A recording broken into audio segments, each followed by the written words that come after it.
Ya, terima kasih Bapak Kepala Sekolah, rekan-rekan Dewan Guru, segugus 8 ya, pada perwakilan dari SD Pamparu, ada juga dari SD 3 Banyarasan. Terima kasih untuk ketersediaan waktunya hari ini yang melakukan diseminasi kegiatan yang merupakan rangkaian dari pendidikan guru penggerak, yaitu menyampaikan, menyebarkan pemahaman dan penerapan pengalaman budaya positif di sekolah. Untuk itu, sebelum kegiatan dimulai, sebagai umat beragama, marilah kita berdoa sejenak, semoga kegiatan ini berjalan dengan baik. Doa yang dipimpin langsung, mari Bapak Ibu berdoa dimulai. Ini berdoa selesai. Terima kasih Bapak Ibu. Sekali lagi, merupakan tuntutan dari kegiatan program pendidikan guru penggerak yang bisa menyebarkan pemahaman mengenai budaya-budaya positif yang bisa diterapkan di masing-masing satuan pendidikan. Yang lanjut saja ke materi. Nah, seperti inilah konsep inti budaya positif. Yang pertama, disiplin positif. Berikutnya, nilai kebajikan. Yang dimaksud nilai-nilai kebajikan adalah nilai-nilai yang terlepas dari sekat suku, agama, ras, dan budaya. Nilai kebajikan itu adalah nilai yang universal, nilai-nilai kemanusiaan. Berikutnya, kebutuhan dasar manusia.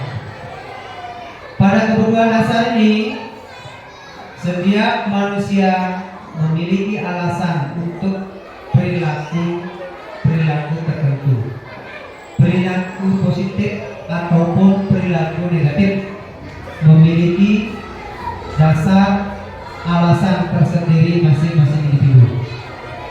Berikutnya adalah motivasi perilaku manusia. Terus adalah posisi kontrol guru. Ya, ini yang terpenting.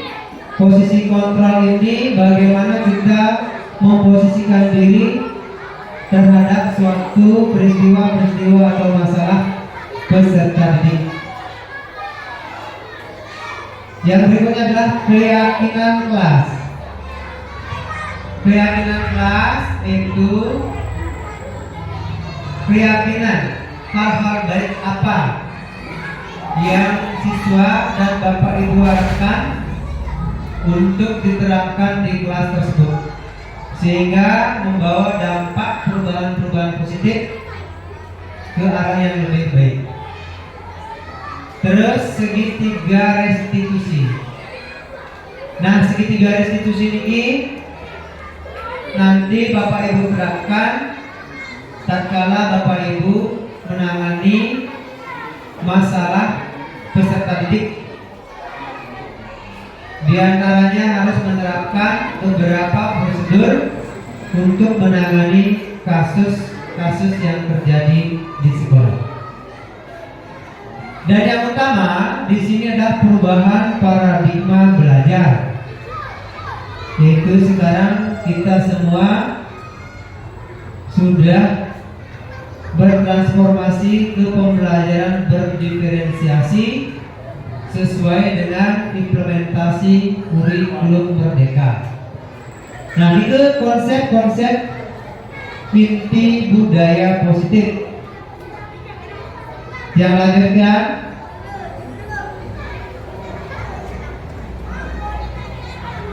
Apa sih yang dimaksud dengan pembelajaran paradigma baru?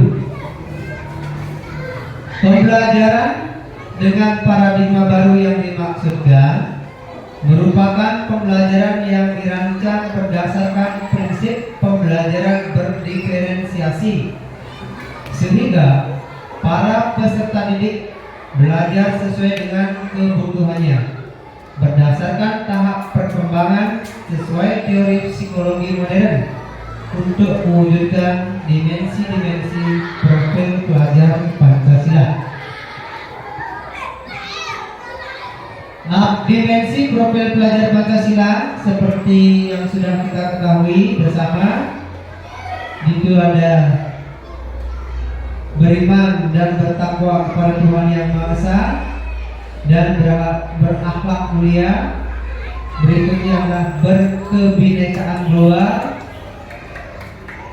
bergotong royong, kreatif, bernalar kritis, serta mandiri. Inilah esensi atau muara dari pembelajaran dengan paradigma baru. Diharapkan peserta didik memiliki keenam dimensi pada profil pelajar Pancasila.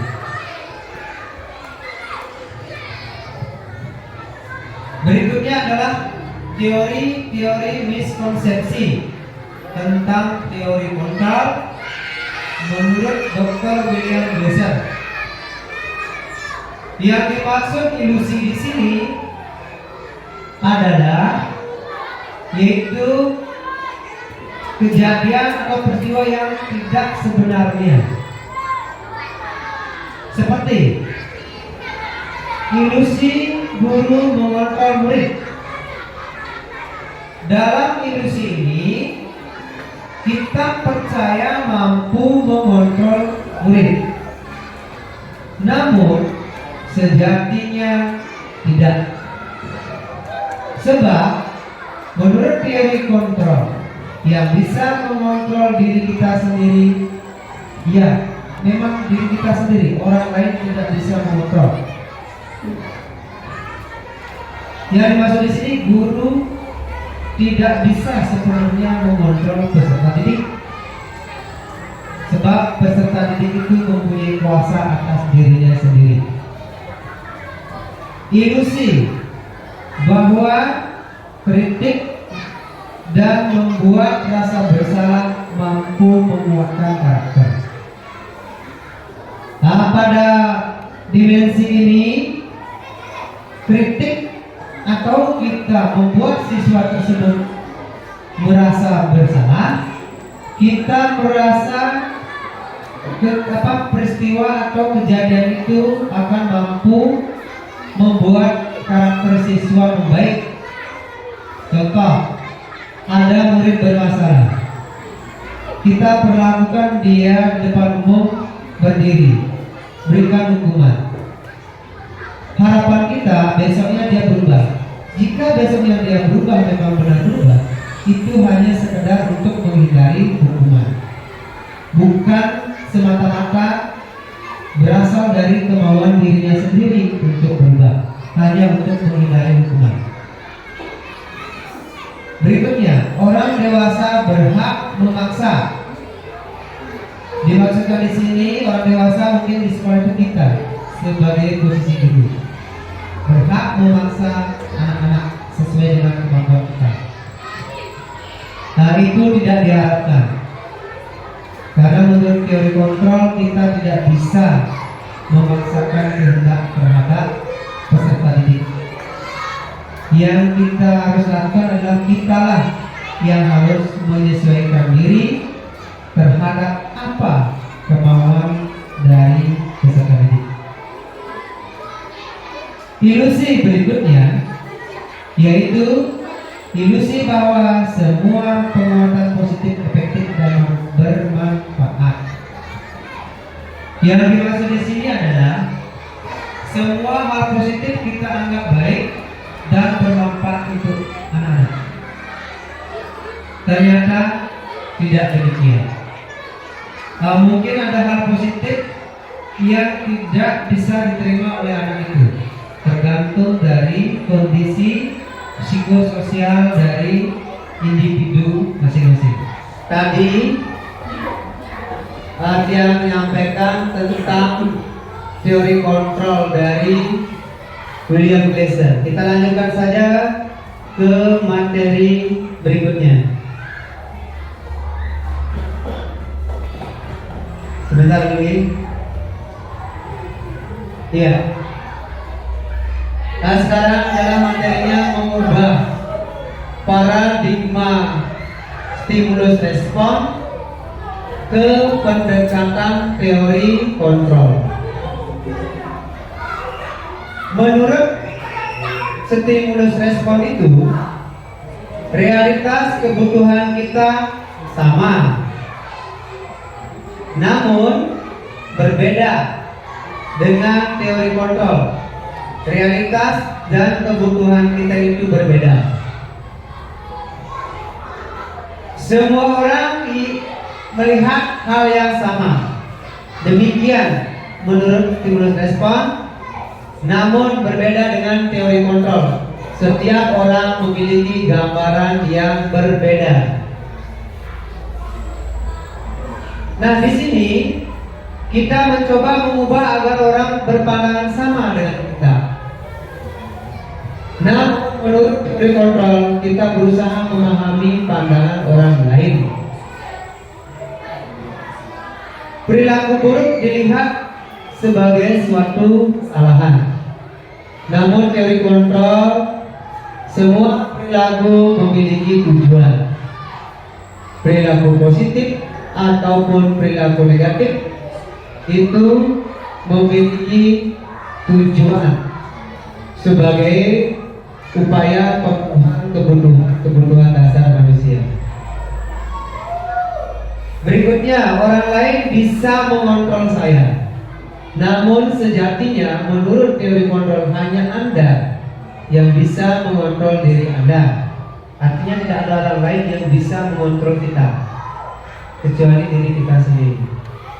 Saya bisa mengontrol orang lain. Itu menurut teori stimulus respon. Namun menurut teori kontrol, Anda tidak bisa mengontrol orang lain. Pemaksaan ada pada saat bujukan. Itu menurut stimulus. Tetapi menurut teori kontrol berbeda.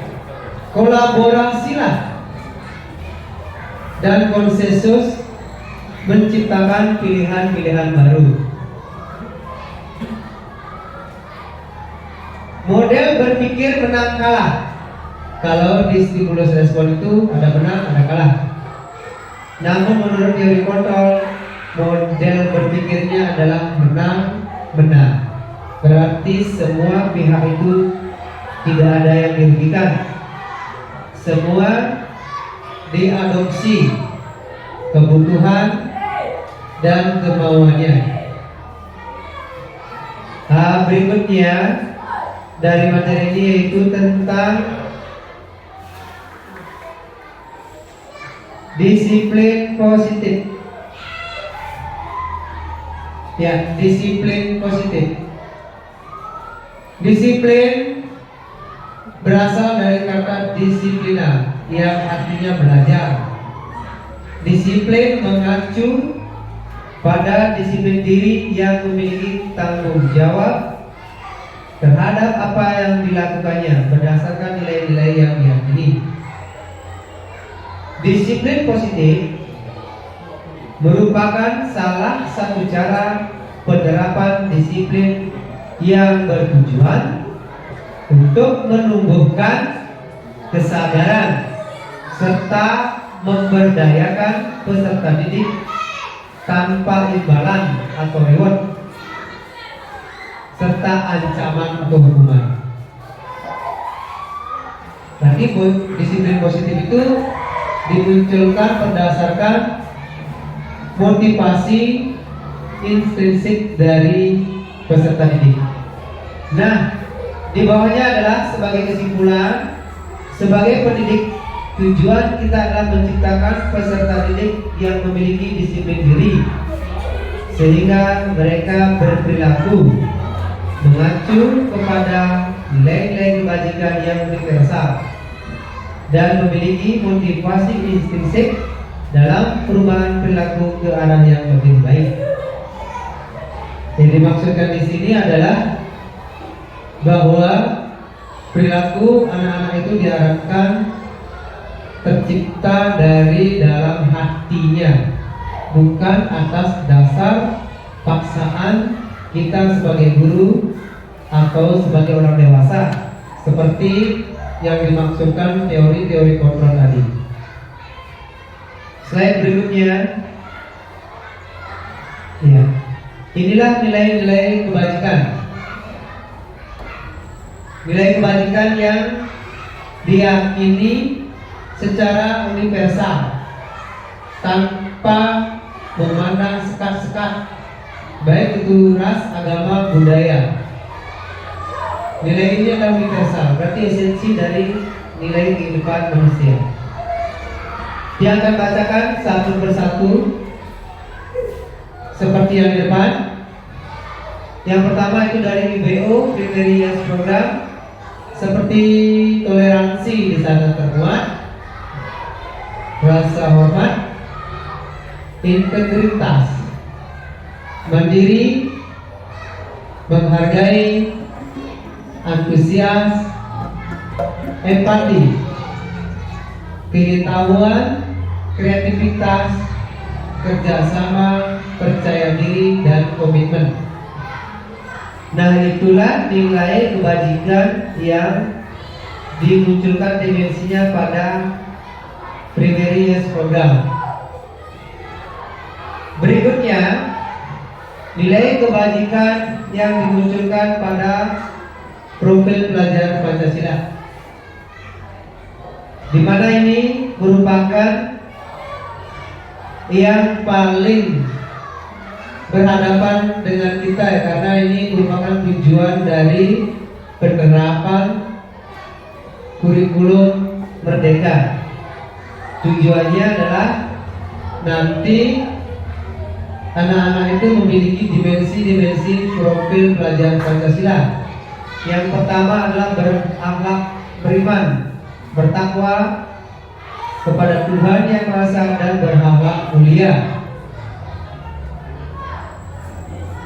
Berikutnya adalah mandiri, bernalar kritis, berkebinekaan global, bergotong royong, serta kreatif.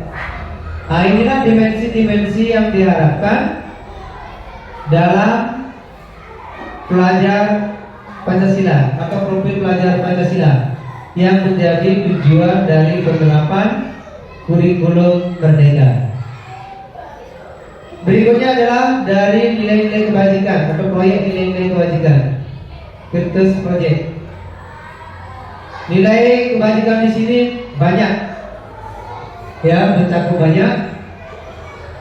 Dalam slide kurang jelas, yang bacakan saja. Yang pertama, peduli, keterus-terangan, kebersihan, komitmen, belas kasih, percaya diri, dan bertujuan. Nah, seperti itu dari Virtus Project atau nilai-nilai kebajikan. Sekali lagi, nilai kebajikan inilah yang diharapkan muncul secara intrinsik dari peserta didik kita. Semoga ke depan semakin masifnya kita menerapkan budaya-budaya positif di sekolah, itu akan memunculkan nilai-nilai kebajikan yang universal ini dalam diri peserta didik. Ya, Bapak Ibu, kita lanjutkan pemaparan materi dari dia. Bapak Ibu, tadi sudah saya sampaikan nilai-nilai kebajikan, baik itu dari primary yes program profil pelajaran Pancasila, serta proyek nilai-nilai kebajikan. Kita lanjut saja. Nah, sekarang kita menuju ke materi kebutuhan dasar manusia. Apa sih itu kebutuhan dasar manusia? Kebutuhan dasar manusia adalah sesuatu yang kita lakukan untuk mendapatkan apa yang kita inginkan. Seluruh tindakan yang kita lakukan memiliki tujuan, dan semua usaha yang kita lakukan dalam rangka memenuhi kebutuhan dasar kita dengan baik. Kebutuhan dasar manusia itu sangat mempengaruhi perilaku manusia. Seperti anak-anak kita, mungkin kebutuhan kasih sayangnya tidak terpenuhi di rumah, dia akan mencarinya di luar, termasuk di sekolah, dengan berperilaku yang mengundang kita untuk bersimpati dan memberikan mereka kasih sayang. Kebutuhan dasar manusia misalnya tentang kebutuhan primer, pakaian misalnya tidak terpenuhi, itu akan menstimulus perilaku berikutnya, kemungkinan menjadi perilaku negatif.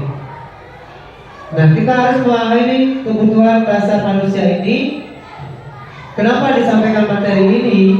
Agar kita bisa memahami ketika ada anak yang bermasalah, kebutuhan dasar yang mana dari anak tersebut belum terpenuhi. Nah, itu tujuan dari materi ini.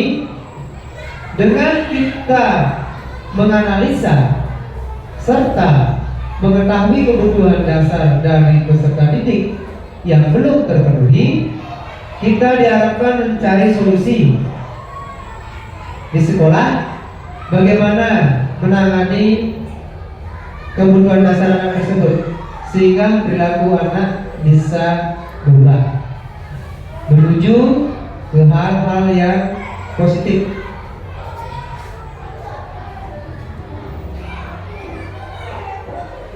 Kebutuhan dasar manusia itu ada yang pertama adalah yang paling pertama adalah bertahan hidup. Berikutnya mungkin rasa kasih sayang, kebebasan, kesenangan, serta penguasaan. Nah, kebutuhan bertahan hidup adalah kebutuhan yang bersifat fisiologis. Untuk bertahan hidup, misalnya berkaitan dengan kesehatan, tempat tinggal, dan kebutuhan primer atau makan. Nah, ketika kebutuhan ini terpenuhi, sikap manusia itu ia cenderung positif. Namun ketika kebutuhan bertahan hidup ini tidak terpenuhi, maka seseorang bisa melakukan hal-hal yang negatif untuk memenuhi kebutuhan tersebut.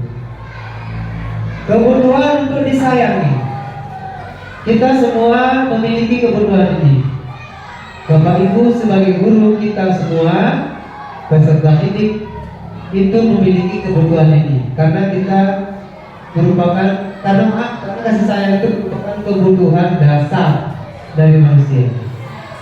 Saya kira Bapak Ibu semua ingin disayangi, diterima, terutama tentang hubungan-hubungan sosial di masyarakat, di rumah, atau di lingkungan kerja Bapak Ibu.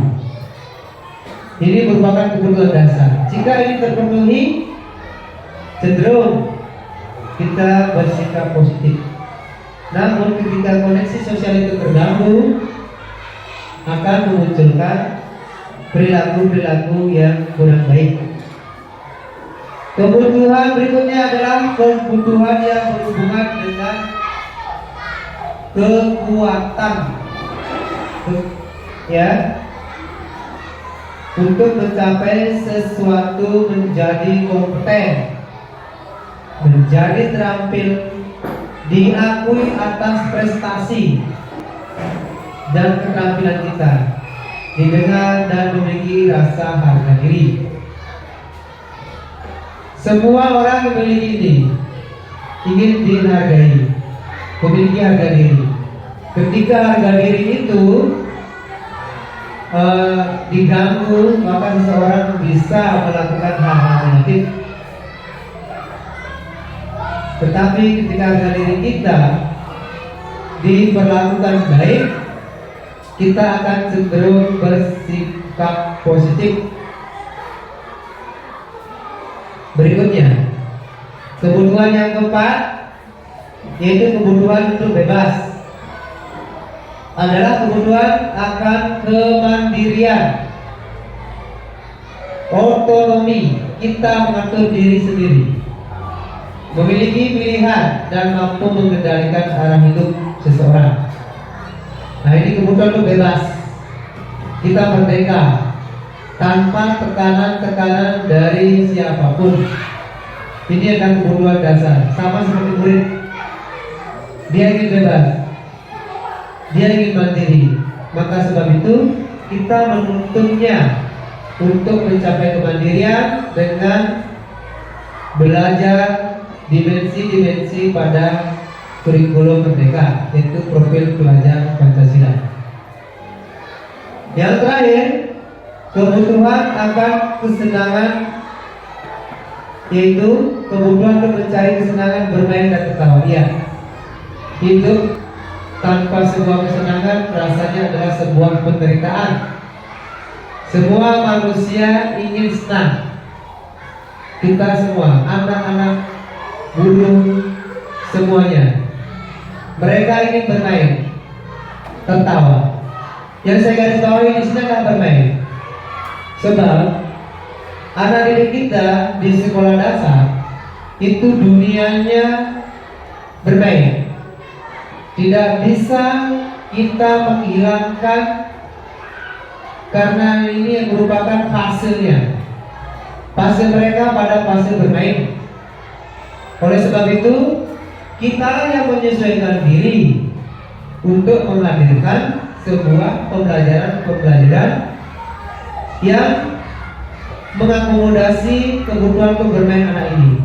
Misalnya menciptakan game atau diadakan bermain sambil belajar. Meski bermain, namun esensi dari materi inti tetap tersampaikan dengan baik. Yang lanjut saja.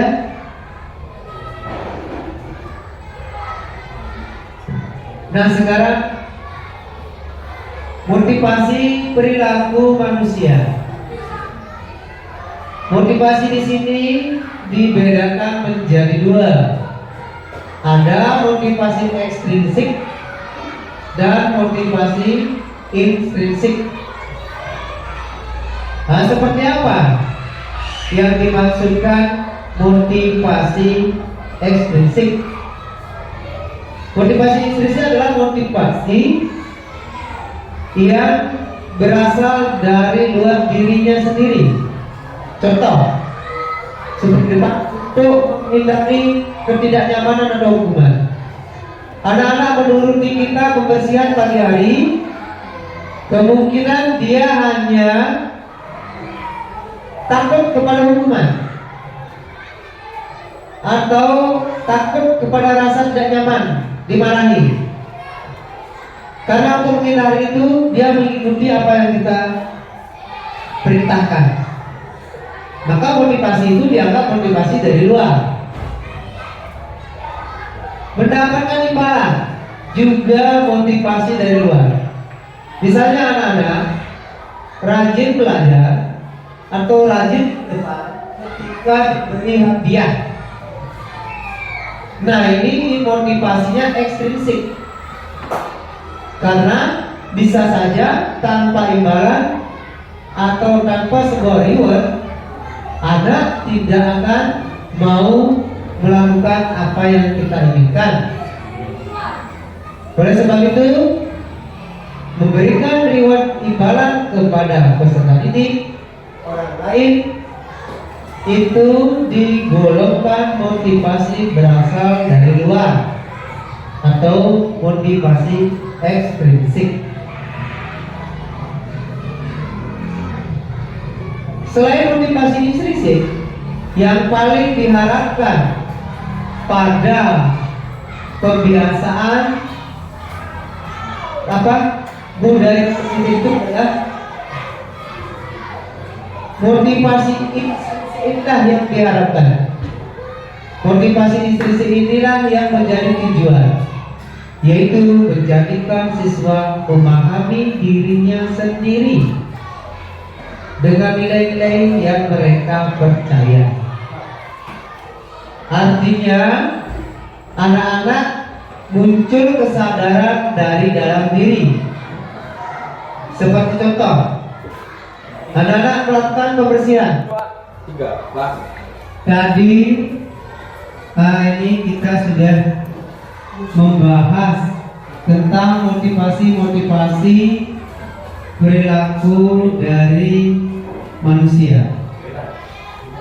Di sini diharapkan sekali lagi kita memunculkan motivasi intrinsik dari peserta didik agar bisa menghargai diri sendiri, serta motivasi atas perilakunya merupakan atas dasar dari dalam dirinya sendiri. Kita lanjut saja. Nah, di sini adalah hukuman dan restitusi.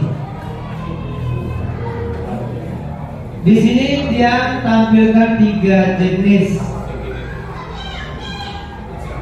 dimensi. Ada hukuman, konsekuensi, serta restitusi. Nah, bila mana kita memposisikan diri sebagai penghukum, bisa dilihat dari kriteria di masing-masing dimensi. Hukuman itu bersifat tidak terencana. Murid tidak mengetahui apa yang terjadi atau tidak dilibatkan. Bersifat satu arah, berupa hukuman fisik ataupun psikis. Yang dimasukkan hukuman di sini adalah mungkin peraturan sekolah. Ketika anak tidak mengikuti aturan, kita akan memberikannya hukuman. Aturan itu guru yang membuat, sekolah yang membuat, siswa tidak dilibatkan, cenderung bersifat satu arah. Sedangkan berikutnya mengenai konsekuensi itu bersifat terencana atau disepakati bersama. Murid tetap dia dibuat tidak nyaman. Sikap guru selalu memonitor murid. Nah, di sini yang berkaitan dengan konsekuensi mungkin adalah kesepakatan kelas. Misalnya kita sepakati tentang piket di kelas. Yang tidak melakukan kewajiban piket akan melakukan piket double gitu misalnya. Berarti itu konsekuensi. Anak-anak sudah tahu ketika dia tidak piket, dia akan mendapat piket tambahan. Maka di sini sifatnya dua arah. Karena anak-anak yang tidak piket itu dulu dilibatkan dalam pembuatan kesepakatan kelas. Maaf, di slide-nya tidak muncul. Ya. Nah, murid selalu tetap dibuat tidak nyaman. Murid tetap dia tidak nyaman, Bapak Ibu, ketika kita memberikan konsekuensi. Meskipun dia tahu dia salah akan mendapatkan hal tersebut, namun tetap dia tidak nyaman. Yang ketiga, sikap guru selalu mengontrol murid atau memonitor. Dengan adanya kesepakatan ini, kita sebagai guru akan mengawasi murid secara berkala, mencari siapa yang tidak melakukan kesepakatan itu. Ketika kita menemukan, maka kita bertindak berdasarkan kesepakatan. Apa dalam kesepakatan itu konsekuensinya jika tidak dilaksanakan? Berbeda dengan dua hal sebelumnya, yaitu hukuman dan konsekuensi, restitusi paling berbeda.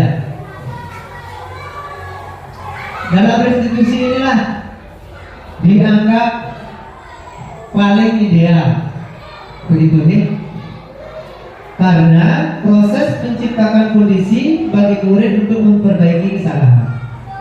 Anak-anak dalam proses restitusi diberikan atau dilibatkan cara mencari solusi. Ketika dia melakukan sebuah tindakan kesalahan, dia dilibatkan dalam mencari solusi.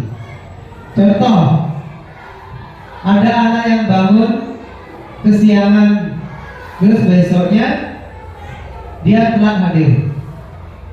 Karena kasus itu, anak-anak diminta berdasarkan keyakinan kelas, apa kira-kira solusinya biar tidak mengulangi hal negatif untuk terlambat. Maka anak-anak diminta, contoh, dia terlambat karena mungkin main game. Ya, sekarang diminta solusinya. Maka dia diharapkan mampu mengurangi waktu main gamenya, terutama malam hari. Nah, ini disebut restitusi. Dia dilibatkan, dia yang berperan mencari solusinya sendiri dan mandiri. Kita lanjut. Nah, ini berkaitan dengan kita di guru sekolah dasar. 5 posisi kontrol ini mungkin Bapak Ibu yang juga paling sering mengambil yang nomor 1 dan 2, yaitu penghukum dan membuat rasa bersalah. Mungkin teman-teman lain ada yang mengambil pemantau, ada yang mengambil teman, ada yang mengambil manajer. Yang dimaksud posisi kontrol ini adalah bagaimana kita mengontrol peserta didik ketika anak-anak itu menghadapi masalah atau membuat masalah. Mana yang cenderung Bapak Ibu lakukan? Menghukum, membuat rasa bersalah, memantau, atau memposisikan diri sebagai temannya, atau yang paling ideal, Ibu Bapak mengambil posisi manajer. Nah, dari kelima posisi kontrol ini, itu mungkin sering kita terapkan di sekolah, dan diharapkan kita sudah mampu beranjak dari penghukum menuju ke manajer. Berarti dia yang sering atau kadang melakukan hal mengambil posisi menghukum, lambat laun harus bisa memposisikan diri menuju ke manajer, karena di sana paling ideal, dianggap paling manusiawi, mampu memunculkan motivasi baik intrinsik dari peserta didik kita.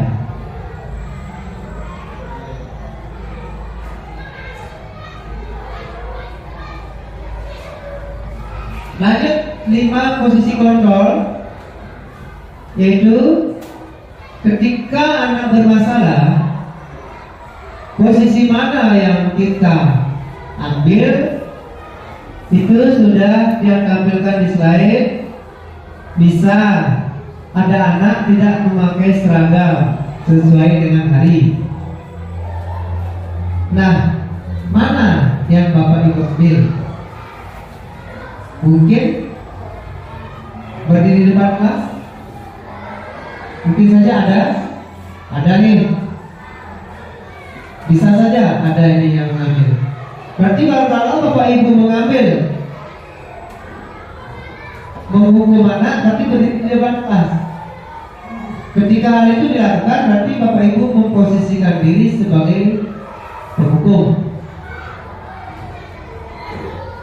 Berbeda juga dengan guru lain. Tidak mungkin semua mengambil penghukum. Mungkin dari sekian Bapak Ibu ada yang membuat rasa bersalah. Ini tidak menghukum, namun tetap akan membuat murid tidak nyaman.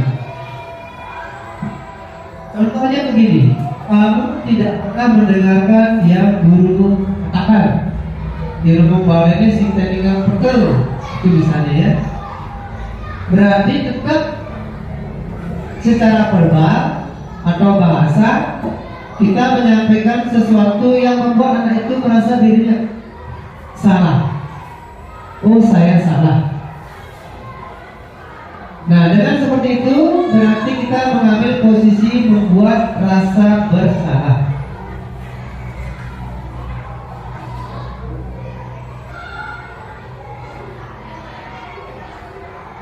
Nah, di sini lagi 3. Kelanjutan dari yang tadi 2. Sedangkan ada 5. Sekarang posisi teman, pemantau dan manajer. Kasus tetap pada kasus yang tadi, tidak memakai seragam sesuai hari. Kalau yang posisi teman, apa yang dia lakukan?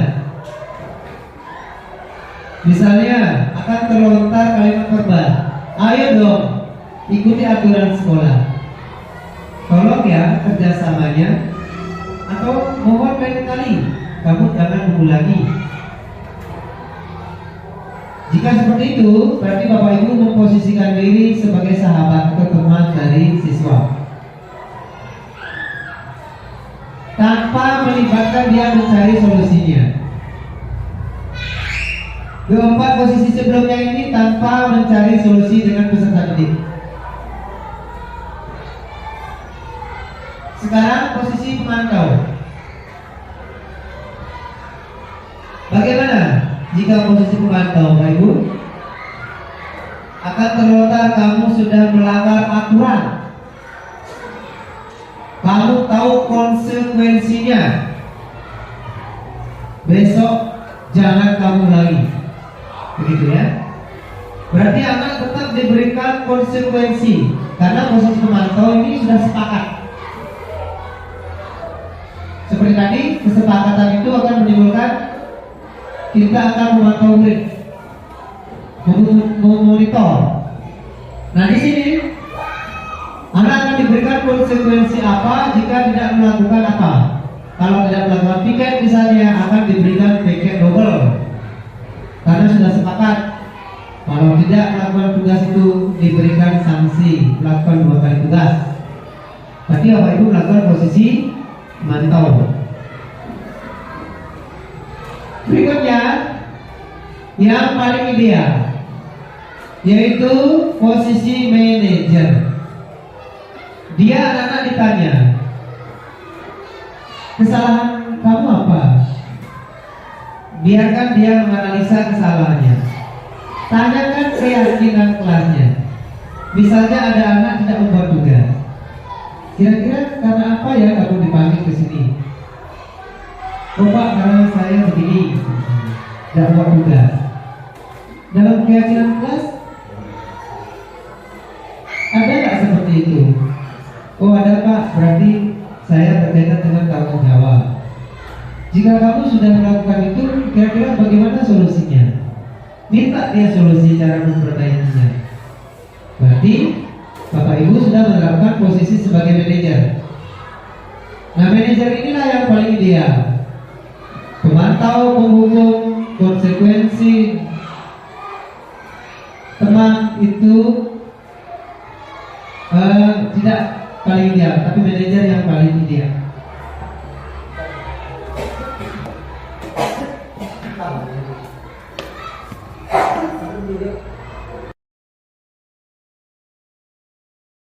Kita lanjutkan ke berikutnya.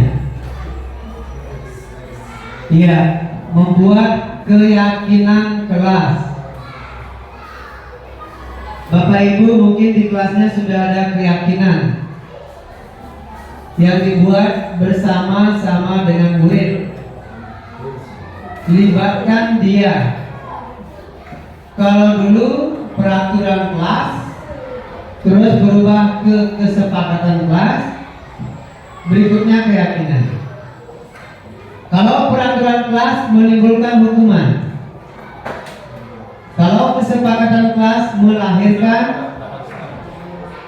konsekuensi, sedangkan keyakinan kelas ini kita memposisikan diri sebagai manajer, karena kita mengharapkan hal-hal baik dari dalam diri peserta didik itu muncul dengan sendirinya. Nah, bagaimana keyakinan kelas itu? Bersifat abstrak. Contohnya adalah bersifat abstrak ini umum ya, general, masih umum, dia tidak mengkhusus. Maksudnya tanggung jawab gitu misalnya. Berarti tanggung jawab itu mencakup hal tiket, berpakaian, tugas, gitu ya. Berupa pernyataan universal. Pada poin kedua ini, pernyataan itu umum dan universal. Artinya universal bersih seperti tadi, mencakup banyak hal tanpa sekat dia. 3. Dibuat dalam pernyataan positif. Berikut dari ciri keyakinan kelas itu sedikit agar mudah diingat, sesuai dengan kondisi agar mudah diterapkan. Berikutnya, semua warga sekolah atau warga kelas dilibatkan dalam membuat keyakinan. Nah, diharapkan Bapak Ibu dalam membuat keyakinan, anak-anak itu semua diberikan kesempatan menuliskan apa harapannya, hal-hal baik yang mereka harapkan, lalu kita rumuskan menjadi hal-hal yang lebih umum untuk diterapkan menjadi sebuah keyakinan kelas. Tidak mungkin semua yang menjadi siswa kita tulis di depan, namun kita golongkan dia. Misalnya tiket, pakaian, dan lain-lain bisa digolongkan ke bertanggung jawab.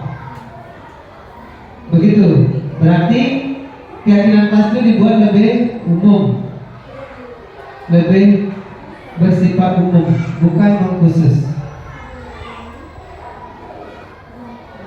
Nah, ini Bapak Ibu, ini inti dari posisi manajer. Bapak Ibu saat ini sedang berada di materi segitiga restitusi. Yang dimaksud segitiga restitusi itu adalah alur berupa segitiga berisi tahapan-tahapan proses kegiatan ketika kita menangani anak atau peserta didik yang bermasalah atau berkasus. Bapak Ibu, dalam segitiga restitusi yang paling posisi fondasi atau dasar adalah menstabilkan identitas. Berikutnya adalah validasi tindakan yang salah. Pada sisi miring berikutnya adalah menanyakan keyakinan. Segitiga itu suatu dialog. Segitiga restitusi itu adalah suatu dialog yang kita jalankan dalam menangani peserta didik yang berkasus, sehingga ke depan dia akan mulai muncul motivasi intrinsik dari dalam dirinya, sehingga dia akan menjadi yang lebih baik, bertanggung jawab dan mandiri. Itu poin dari segitiga restitusi. Nah, bagaimana nanti kita menangani anak yang bermasalah dalam segitiga restitusi? Iya, misalnya ada anak yang tidak membuat tugas. Bisa saja Bapak Ibu berbuat tidak melakukan posisi sebagai penghukum, tapi kita belajar berdasarkan prinsip membuat kesalahan adalah bagian dari proses belajar. Artinya kita mentoleransi dulu. Kalau segitiga institusi itu seolah-olah kita mentoleransi hal yang tidak baik dari anak. Karena dalam menstabilkan identitas itu memakai prinsip bahwa kesalahan anak itu adalah merupakan prosesnya dia belajar. Kita akan melontarkan kalimat-kalimat begitu seperti depan. Bisa. Oh, berbuat salah itu wajar. Ketika anak-anak tidak membuat tidak melakukan piket, ya kita melontarkan kalimat, tidak ada manusia yang sempurna. Bapak atau ibu juga pernah melakukan itu.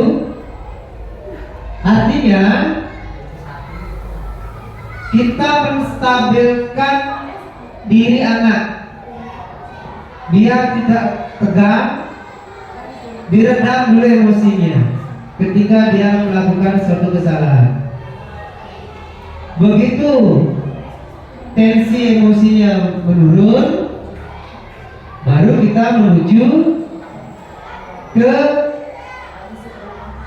fase segitiga restitusi berikutnya, yaitu validasi tindakan yang salah. Nah, bagaimana memvalidasi tindakan yang salah peserta didik, Bapak Ibu? Di sini berdasarkan prinsip apa? Kalau tadi menstabilkan identitas adalah prinsipnya, membuat kesalahan adalah proses belajar. Sekarang di validasi tindakan prinsipnya adalah setiap tindakan upaya untuk memenuhi kebutuhan tertentu. Kebutuhan mana? Kebutuhan dasar manusia. Ini berkait semua. Contoh ketika anak-anak tidak mendapatkan kebutuhan dasar kasih sayang misalnya, dia akan nakal di sekolah. Dia akan mencari perhatian dari guru, dari teman, dan dari orang-orang di sekitarnya. Maka berdasarkan prinsip validasi tindakan yang salah, kita belajar dari teori itu. Berarti anak-anak itu ada alasannya. Kita mencari, menganalisa sebabnya. Ya, faktor pendorong dari perilaku itu. Misalnya anak-anak nakal, berarti faktor yang mendorong untuk nakal itu apa? Maka Bapak Ibu bisa melontarkan kalimat, kamu pasti punya alasan sehingga kamu melakukannya. Padahal kamu bisa melakukan hal yang lebih buruk dari ini. Kamu melakukannya karena mempertahankan sesuatu yang penting bagimu.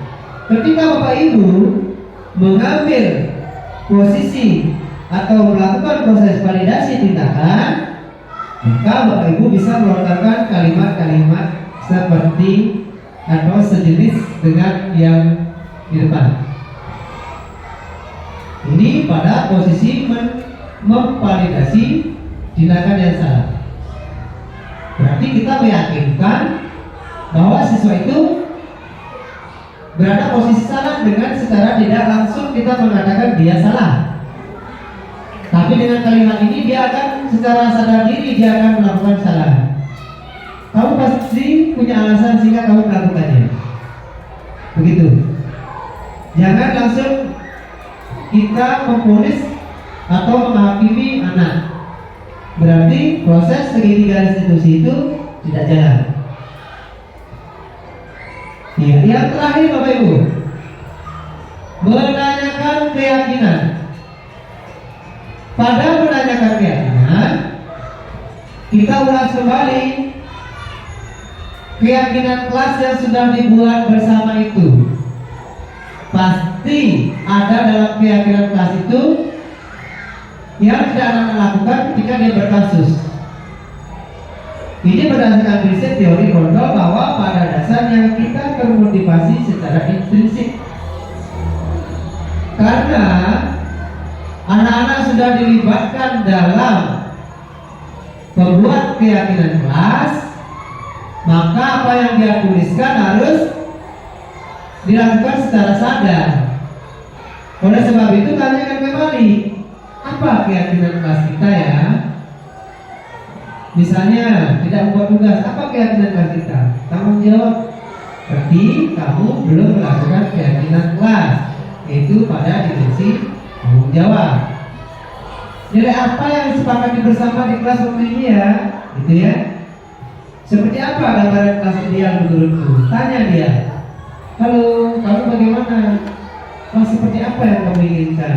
Jika dia membuat gaduh misalnya, atau membuat keributan di kelas.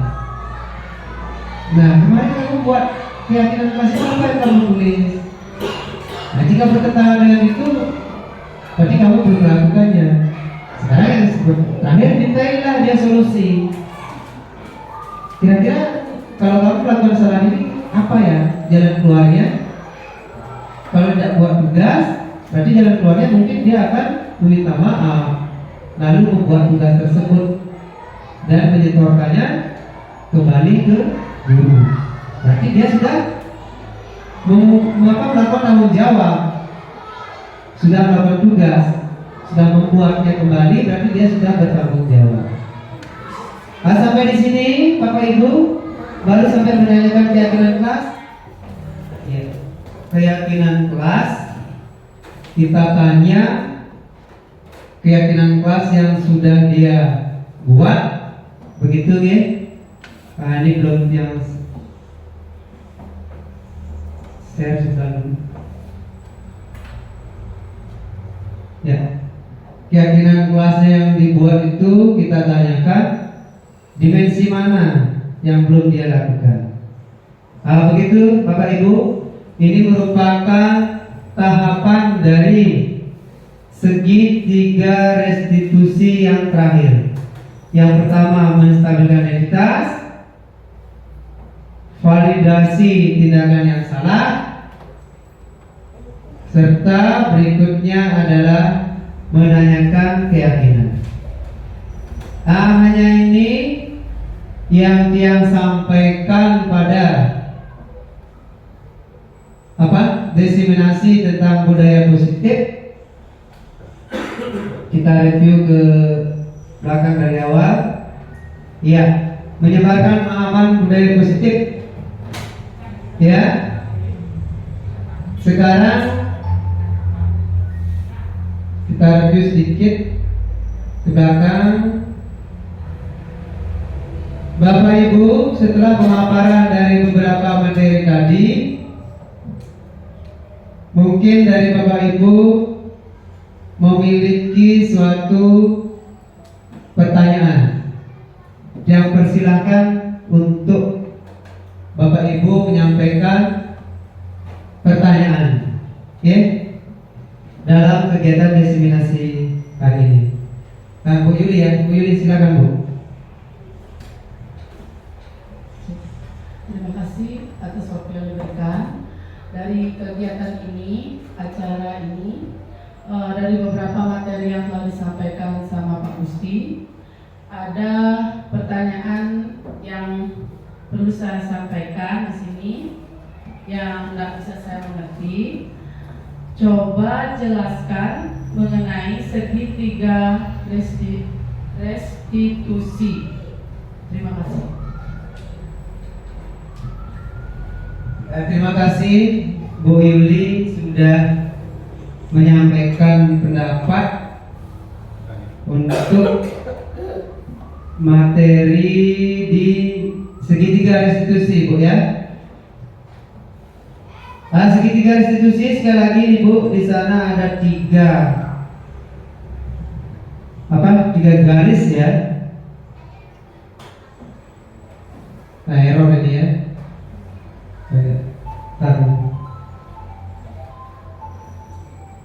Ya, ini menstabilkan identitas, validasi tindakan yang salah, dan menanyakan keyakinan.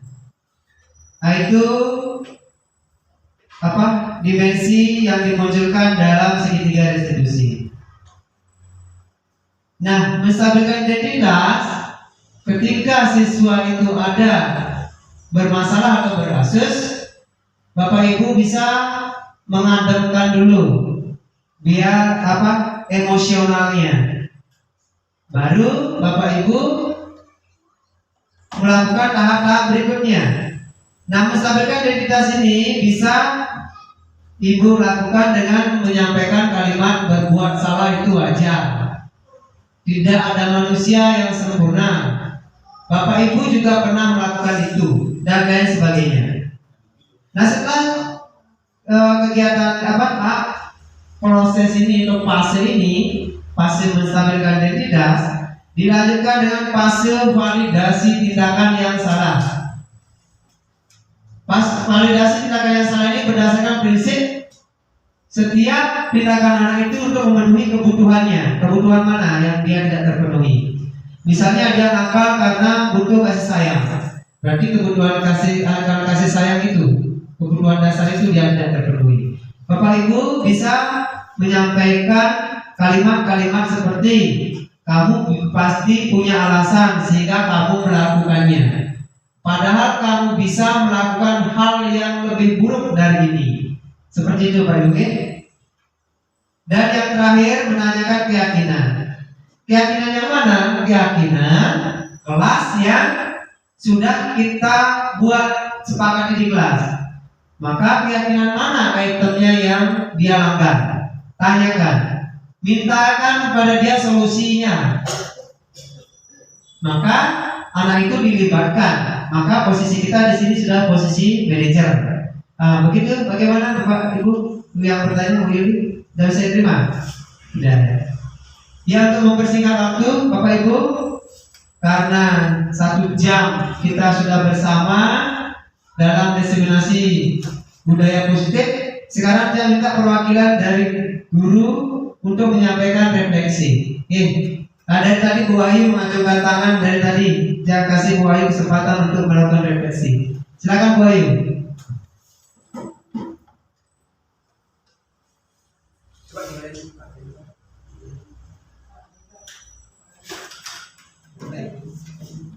Terima kasih atas waktunya. Di sini saya akan merefleksi kegiatan hari ini dari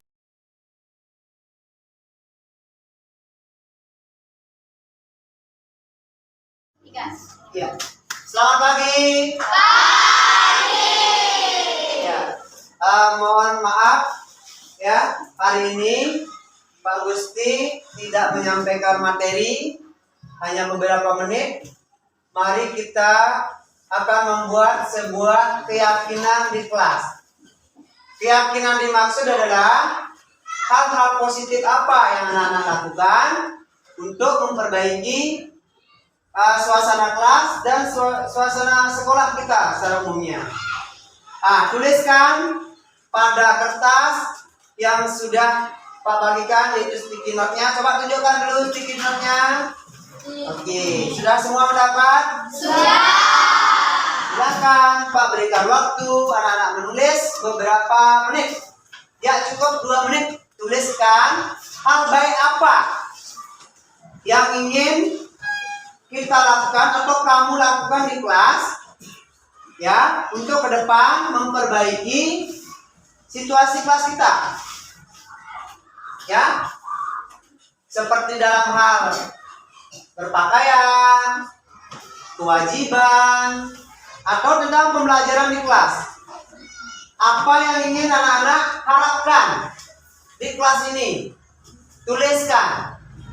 Nah, nanti kita akan rangkum menjadi sebuah keyakinan kelas. Silakan ditulis. Sebentar akan kita tempel di papan, itu khususnya kertas ini. Ya.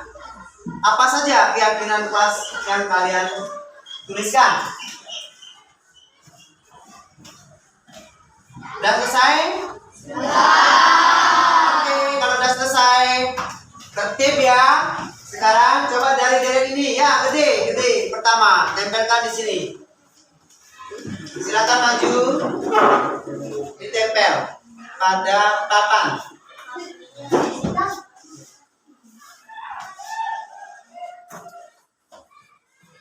Ya, tepuk tangan dulu. Bintang dan seterusnya. Silakan Rahayu. Bisa langsung maju biar cepat. Ya, tempelkan. Woi, bagus, ada penambahan dari dengan stiker ya. Silakan. Nah, jangan terlalu jauh, tempetin aja biar tempatnya cukup. Ya, pandai. Isi nama ya. Silakan isi nama.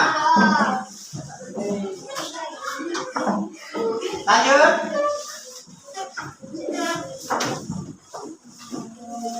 Ya, slide ini aja dulu, barang. Geser sini. Silakan ditempel.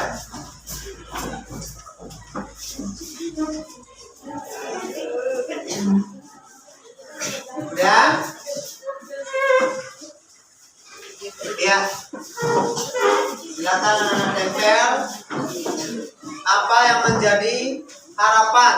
Kalau baik, apa yang menjadi harapan dari anak-anak untuk bisa dilakukan secara kesadaran sendiri, ya. Artinya anak sadar akan melakukan hal itu sebagai sebuah kewajiban. Ya, bangku dari ini, silakan tempelkan kertasnya ke depan. Ditulis, jangan sampai ada kertas yang kosong, ya.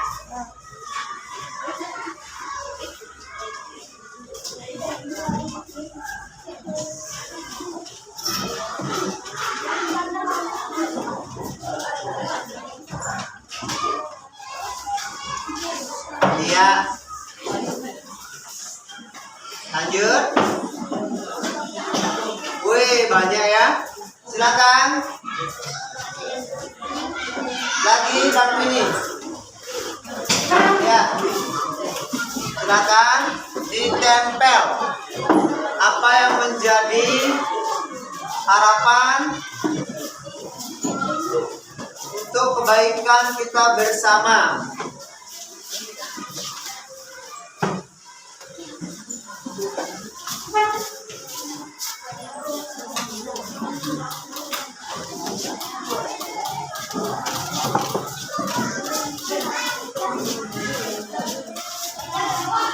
Silakan.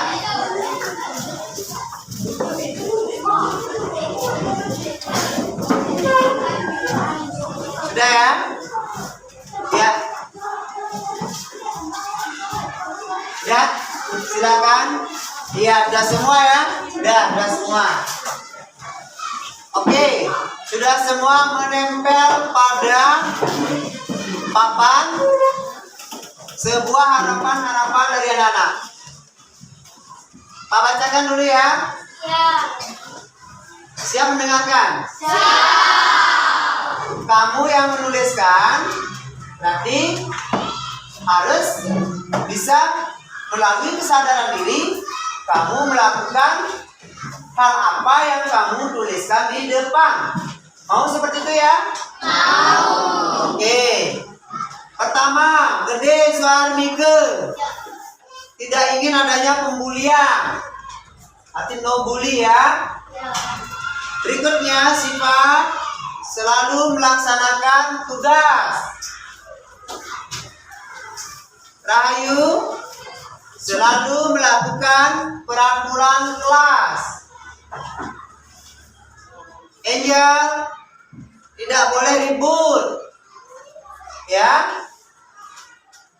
Terus Komang, Kusuma atau Pande tidak melakukan pelecehan atau pembulian. Tidak boleh membuli, tidak boleh mengejek, tidak boleh membuang sampah sembarangan. Tidak boleh menyoret meja, menjalankan tata tertib, tidak boleh mengejek teman. Ya, itu hasil dari keyakinan kalian, harapan. Nah, apa harapan-harapan ini? Sebentar kita rangkum menjadi sebuah keyakinan kelas dengan kata-kata yang lebih umum. Ya. Contohnya membuang sampah pada tempatnya, apa tujuannya itu? Itu kebersihan. Ya.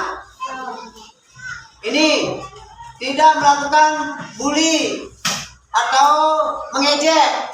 Itu berkaitan dengan kekerasan. Itu ya, kita buat kata yang lebih umum, namun mewakili dari semua kemauan atau harapan dari anak-anak. Bisa seperti itu ya? Bisa. Ya, berarti hari ini kita sudah berhasil meyakini kelas kita seperti apa ke depan. Apa yang anak tuliskan di depan kita lakukan bersama-sama. Mau seperti itu? Mau. Oke, terima kasih.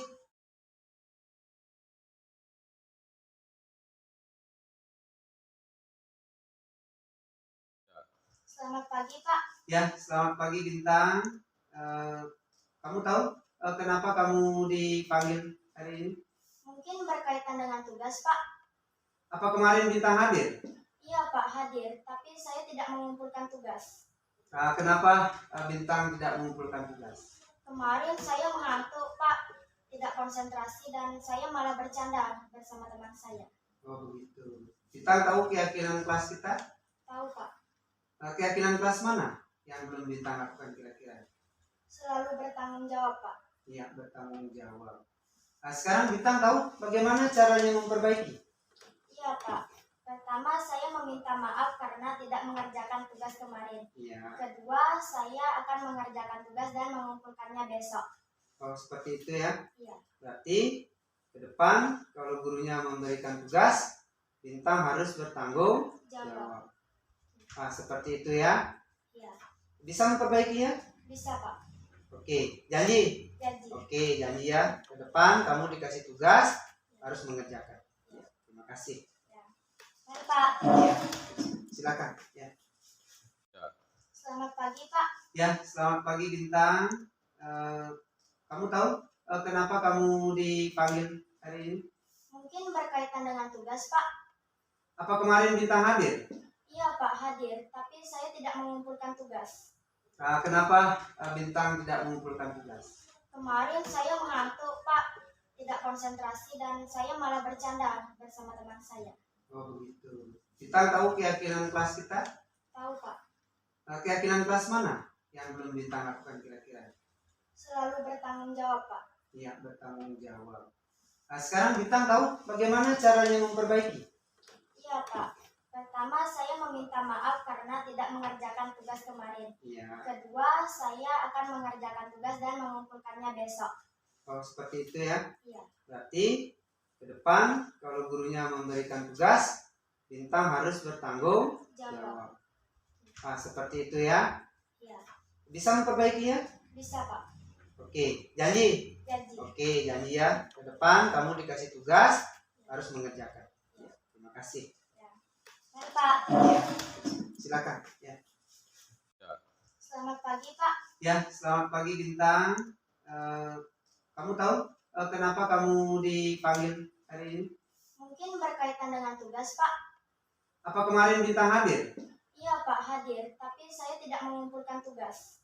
Kenapa Bintang tidak mengumpulkan tugas? Kemarin saya mengantuk Pak, tidak konsentrasi dan saya malah bercanda bersama teman saya. Oh begitu. Bintang tahu keyakinan kelas kita? Tahu Pak, Keyakinan kelas mana yang belum Bintang lakukan kira-kira? selalu bertanggung jawab Pak. Iya, bertanggung jawab. Sekarang Bintang tahu bagaimana caranya memperbaiki? Iya Pak, pertama saya meminta maaf karena tidak mengerjakan tugas kemarin. Iya. Kedua, saya akan mengerjakan tugas dan mengumpulkannya besok.